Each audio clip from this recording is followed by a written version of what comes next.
So Joseph, we've had first half results this morning from Berkeley Group, the upscale house builder, very much focused on the southeast and central London. How are they doing? Well, as you would expect, in terms of foreign interest in buying London property, Berkeley posted a pre-tax profit of 170 million, which is up 20%.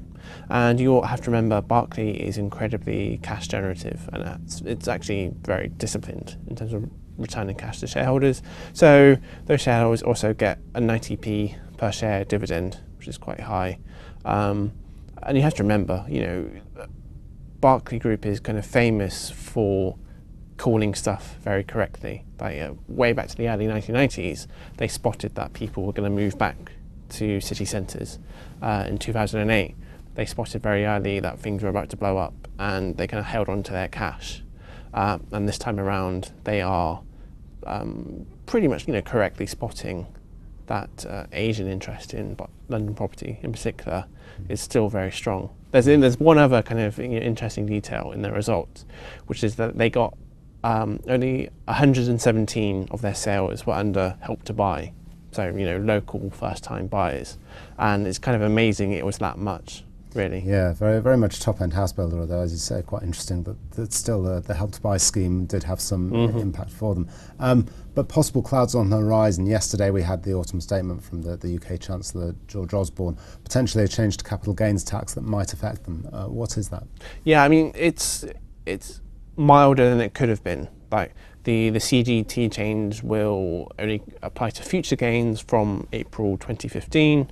Which is quite close to a general election date here in the UK, so it could change.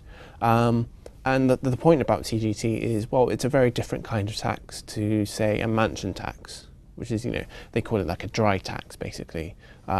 You're just taxed just for being there.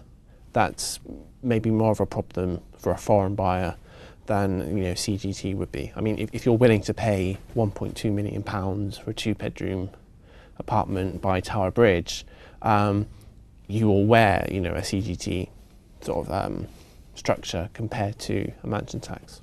And this is CGT for overseas buyers. Yes, non-residents. Yeah, that it would affect. Are they a big chunk of Berkeley's customer base? Yeah, I mean, like foreign buyers overall are like 30% of Berkeley Group's customers. And when you look at where they're building at the moment, so it's sort of like Battersea or Wapping or wherever. I mean, these are they're very attractive to off-plan foreign investors, more or less. I mean, when you have Malaysian property developers moving into Battersea or to Bayswater or wherever, you can very much see Berkeley Group in terms of that kind of property developer compared to elsewhere in the UK, Barratt or Wimpey, who are more greenfield outside London developers. Well, Berkeley, as you say, has managed to wind its way down around difficulties in the market in the past. This is another obstacle on the horizon. It'll be interesting to see if they're astute enough to find themselves a way around that one too. Joseph, thank you very much.